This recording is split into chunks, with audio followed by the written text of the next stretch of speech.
Yo, what's good, guys? It's Glick here. Welcome to a new episode of the Fighter's Corner. Yes, I did say I want to try to do these more actively, so here I am. There's actually been some fighting game news this week that has come out that I think it's worth touching on. I shouldn't even say this week. It's more like today that things started coming out.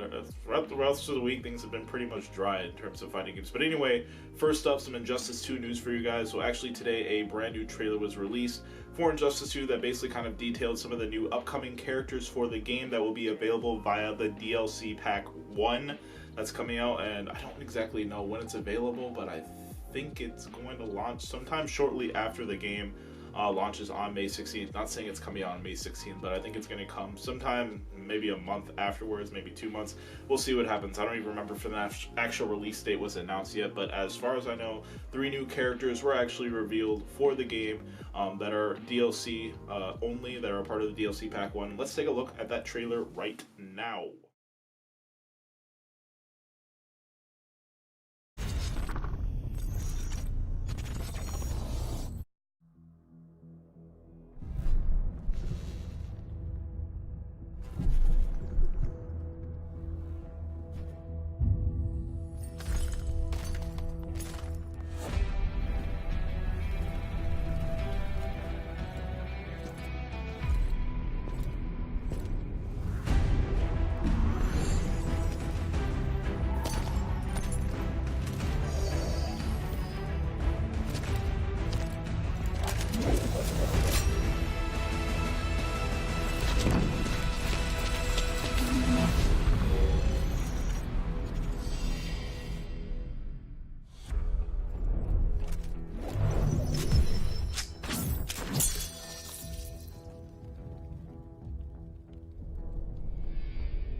So as you can see, we got Starfire, we got Red Hood, and we got Sub-Zero from the Mortal Kombat franchise, all coming to Injustice 2. Yo, forget about Sub-Zero, forget about Red Hood, Starfire, bro. Starfire. Oh my god. That's what it's all about. It's all about Starfire. No, I'm just kidding. But anyway, I am actually really happy that both Starfire and Red Hood are making it into the game. I honestly don't really care about Sub-Zero at all. As a matter of fact, I would kind of prefer it if they just left Mortal Kombat characters out of it. Like, man, that's what I got Mortal Kombat XL for. If I want to like mess with all them freaking Mortal Kombat characters, I'd pop in that game. For God's sake, they've got like 4 DLC packs going for that game, and now they want to bring some of the characters over to Injustice. Oh man, just keep that stuff away just for the time being, for at least a year, man. Focus on the DC characters only. Anyway, forget about all that nonsense. So Starfire and Red Hood, I'm not really going to talk about Sub-Zero. They're actually some of the characters, they're actually 2 of the most characters that I really wanted in the game. Starfire mostly.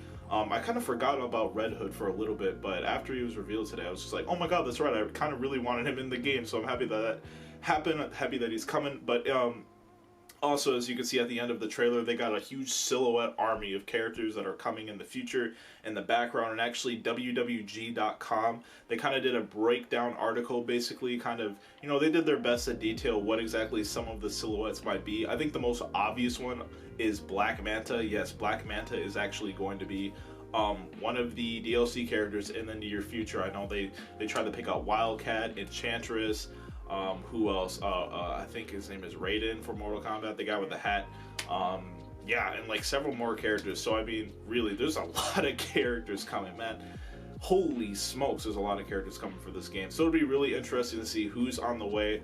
I would honestly love it if they kind of focused on more characters from, like, you know, that are in Young Justice. That'd be really awesome if we get some of those characters like Artemis, or if we get, like, I don't know, Wally West, even though they're trying to stay away from like clones and stuff like that. Anyway, I want some more young blood up in the game. That's all I gotta say. More young blood. I'll be happy with that. So yeah, that's basically all the Injustice 2 news for now. The game pretty much launches in, like I said, like 2 weeks, so it's right around the corner. So I don't think we'll receive all that much more news about the game. Probably just from here on out, it'll just be DLC, stuff like that. And also, if you guys didn't hear, I think it was sometime last week, GameStop, or I don't know if they officially announced it, but it was pretty much revealed that GameStop is going to be hosting an Injustice 2 hometown tournament type thing. So basically GameStop, well, basically it starts online. It'll be hosted by ESL, the Electronic Sports League. So they will be hosting like an online tournament for the game of sorts, like an online qualifier, and then GameStop will be hosting tournaments around the country, and then there will be like a finals. I don't exactly remember what state it's in, but yeah, you'll want to check it out. I'll put a link to like a link in the description below to one of the articles that I read about it. It has like all the details on it and stuff like that.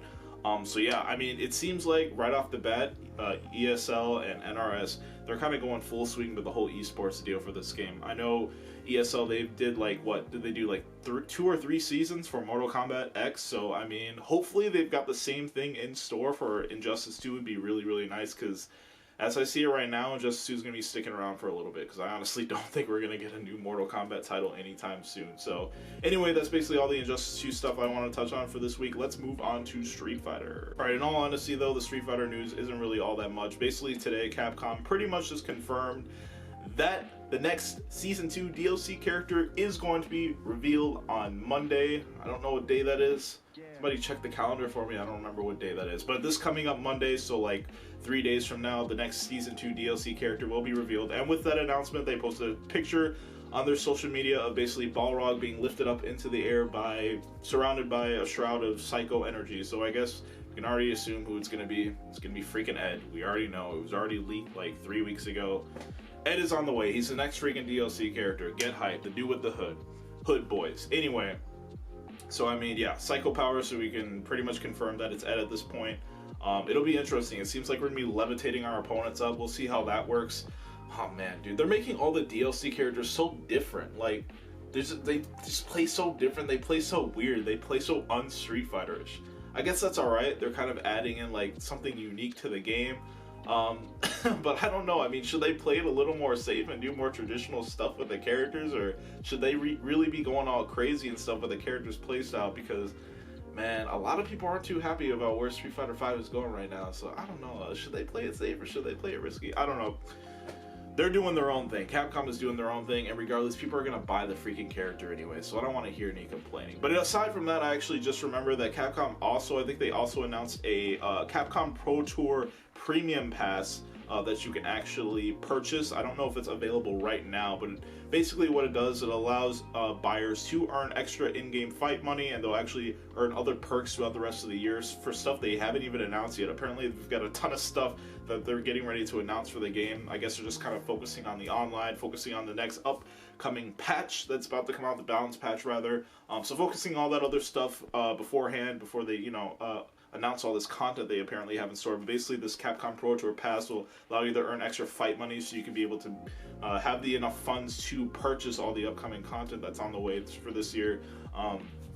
So yeah, a lot of people are kind of pissed off about that, because basically, oh, I bought the character pass, why would I buy another pass, I don't know. Honestly, I don't really think I'm gonna buy this pass. Like, at this point, Capcom just has me drained to the point where it's just like, I'll just freaking spend my real money. I'll just spend my real money. They got me to the point where I'm like basically on the ground, right? I'm basically on the ground. I'm like, I'm like bleeding out of my mouth. I'm just bleeding out all over the place. They got a gun to my head. They're just like, just give me everything. Give me. I'm like, freaking fine, man. Just fine.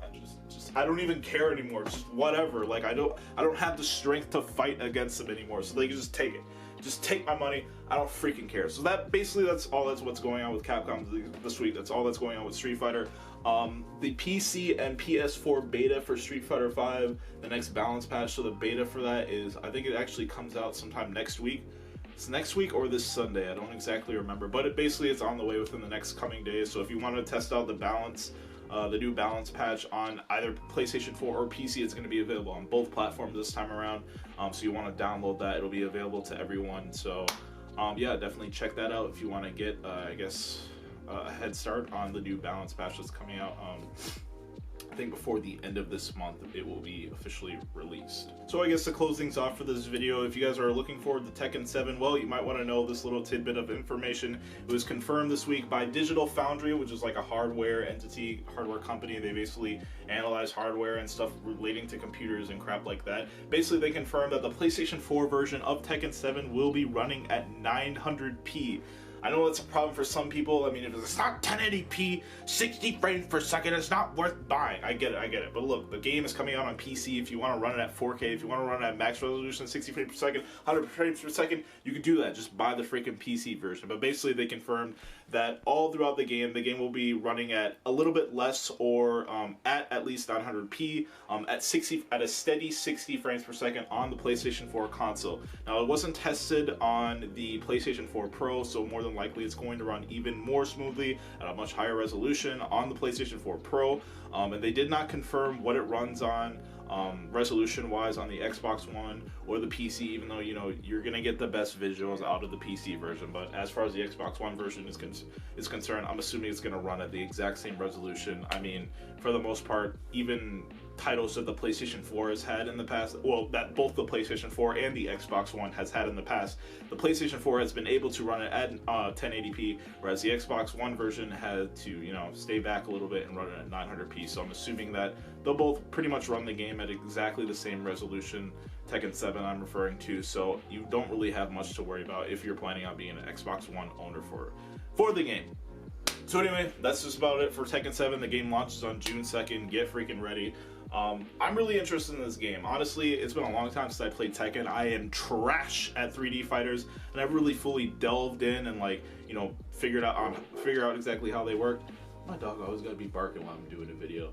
But yeah, I will definitely be picking up the game. I really wish collector's editions for the game was still available for PS4, because I really want that collector's edition. But yeah, anyway guys, that's going to do it for me for this video. If you guys enjoyed the video, please be sure to drop a like, subscribe to the channel, and drop a comment below. Let me know what you think about Injustice 2, Street Fighter 5 news, and all the Tekken 7 stuff. Let me know what you think about all of it. I want to know, what are you hyped for the most? Which game are you hyped for the most, rather? Well, I know Street Fighter 5 is already out, but are you hyped for Season 2? Do you even care about Street Fighter 5?